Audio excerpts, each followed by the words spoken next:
以重伤未愈，仍需经常休眠。 Hai, apa kabar semuanya?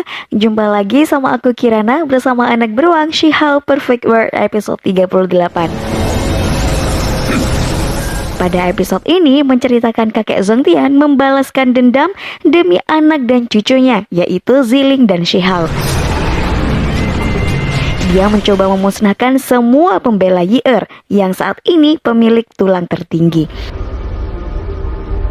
Tapi apakah kemenangan ada di pihak kakek Zongtian? Dan apa yang akan dilakukan She-How ketika mendengar kakeknya masih hidup? Oke, kita langsung aja ke alur ceritanya. Kemunculan Raja Yu yang sebelumnya bilang ingin berdamai ternyata hanya membuat kakek Zongtian semakin marah. Menurut kakek, dia hanya berpura-pura misterius dan ingin cari mati. Raja Yu sendiri merasa kakek Zongtian terlalu sombong dan merasa dia pasti bisa mengalahkan kakek. Raja Yu juga mengatakan dia akan membantu Raja Wu menyingkirkan kakek Zongtian. Sementara kakek semakin marah karena orang tersebut ikut campur masalah keluarganya. Katanya, Raja Yu diperintah oleh seseorang untuk menengahi perselisihan antara klan Shi.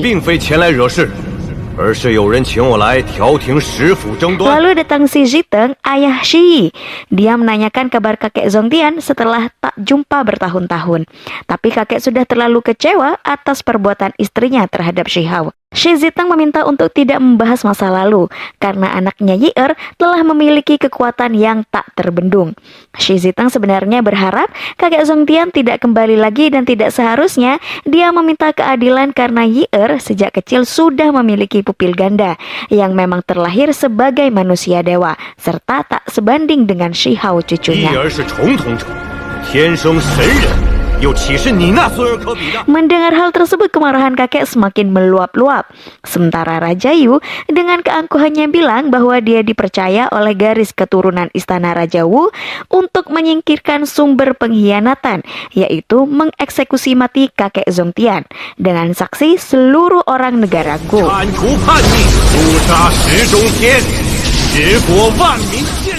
Ibu Yi-Er merupakan salah satu keturunan yang paling disayangi oleh Raja Yu, hingga dia juga akan membalas dendam atas kematiannya.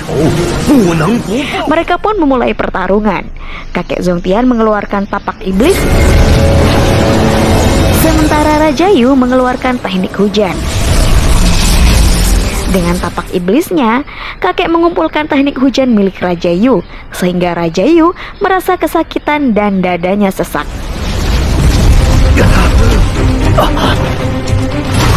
Selain itu, kakek Zongtian mengeluarkan tapak dewa karena Raja Yu masih tidak ada kapok-kapoknya. Masih dengan teknik yang sama, Raja Yu tidak bisa melawan.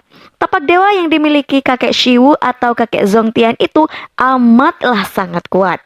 Kemudian, kakek mengeluarkan sebuah busur panah dipadukan dengan naga putih dan hitam menghunuskan pada Raja Yu. Raja Yu pun terjatuh dan membuka jalur teleportasi ke kediamannya. Shi Ziteng juga kabur dari tempat tersebut. Namun, karena kemarahan kakek sudah tak bisa dibendung, dia mengejar Raja Yu ke kerajaannya. Di sini juga terlihat Aman, seorang babysitter yang merawat She-How saat masih kecil dulu. Sesampainya di mansion Raja Yu, kakek Shiwu mendekat pada Raja dan akan menginjaknya. Tapi untung, meskipun dia marah, kakek hanya menginjak tanah yang tepat di hadapan wajah Raja Yu. Kakek memang sengaja melakukan hal itu agar dia bisa menyaksikan kehancuran kerajaan yang ia jaga selama bertahun-tahun. Benar saja, kakek memusnahkan seluruh bangunan-bangunan kerajaan tersebut disaksikan oleh pemilik dan beberapa prajurit-prajuritnya. Nyesek nggak sih?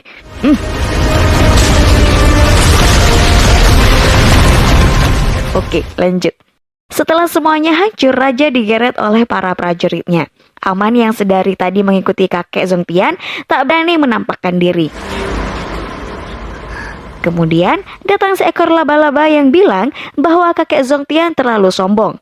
Laba-laba tersebut berubah menjadi manusia. Dia adalah guru dari si Jiteng yang bernama Jinsu yang berasal dari Gunung Primordial. Dengan kekuatan yang dimiliki oleh kakek, dia diminta untuk berguru di sekte Danau Roh Iblis miliknya alias menjadi bawahan Master Jinsu, melupakan masa lalu dan fokus pada kultivasi. Jelas-jelas kakek gak bakalan mau karena kakek merasa tulang Master Jinsu sangat aneh. Dia pun seolah merendahkan Master juga untuk bersujud dan menjadi pelayannya. Karena tak terima dikatain seperti itu, Master Jinsu membuat sebuah rune agar kakek Zongtian tidak bisa kabur dari area tersebut. Sementara Shi Ziteng malah kabur lagi. Kakek Zongtian sendiri tidak mungkin kabur meskipun tanpa rune tersebut. Jika dia kabur, kakek merasa dirinya sama saja seperti pengecut.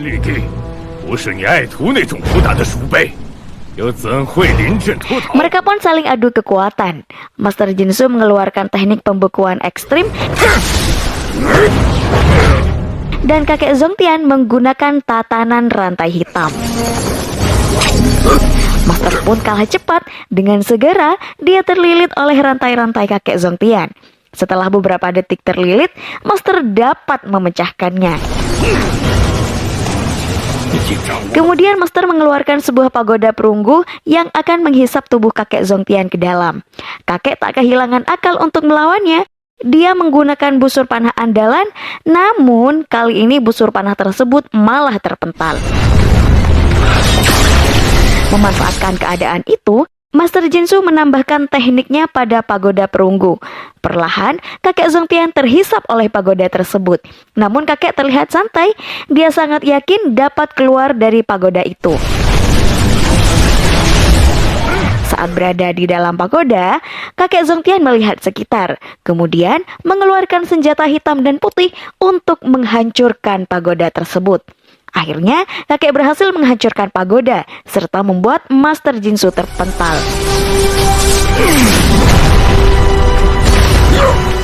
Merasa dirinya telah kalah, Master Jinsu mencoba menyerang mental kakek Shiwu dengan mengatakan bahwa kakek hanya orang cacat, memiliki satu tangan, tak akan bisa menandinginya. Karena kakek Shiwu merasa tertantang, dia pun kembali mengeluarkan tekniknya. Kali ini ia mengeluarkan teknik Suani yang terlihat sangat kuat dibanding milik cucunya Shihao. Hewan purba tersebut menyerang Master Jinsu dengan kekuatan penuh hingga Master menggunakan teknik Vajra untuk melindungi tubuhnya dari serangan. Rupanya, Master yang tak bisa menandingi kekuatan kakek Shiwu. Dia terpental jauh dan langsung ditendang bagian pipi oleh kakek. Merasa tak bisa bertarung menggunakan tubuh rohnya, Master Jinsu berubah menjadi seekor laba-laba beracun. Kali ini, kakek Zongtian harus lebih hati-hati karena racun laba-laba itu sangat berbahaya. Kakek menggunakan teknik burung phoenix, tapi sayang, senjata yang dikeluarkan oleh Master Jinsu lebih kuat hingga membuat burung itu hancur. Dari arah belakang, Aman berteriak memberitahu bahwa senjata yang barusan keluar lagi untuk menyerang kakek. Untung saja, dengan sigap kakek balik badan dan menangkis senjata itu. Laba-laba merasa kesal karena Aman memberitahu. Dia pun mencoba menyerang Aman, tapi digagalkan oleh kakek Zongtian. Lalu, laba-laba kembali mengeluarkan jaring-jaringnya untuk melilit kakek Shiwu. Tapi kakek memanfaatkan hal itu untuk lebih dekat dengan laba-laba dan menghunuskan busur panahnya. Akhirnya, laba-laba pun musnah. Keadaan sudah mulai membaik. Lalu Aman mendatangi kakek Shiwu dan memperkenalkan diri bahwa dia adalah Aman, pengasuh Hawar kecil. Aman meminta pada kakek untuk ikut mencari Shihao. Tapi kakek bilang bahwa perjalanan saat mencari Shihao akan banyak bahaya mengintai. Aman tidak mempedulikan hal itu.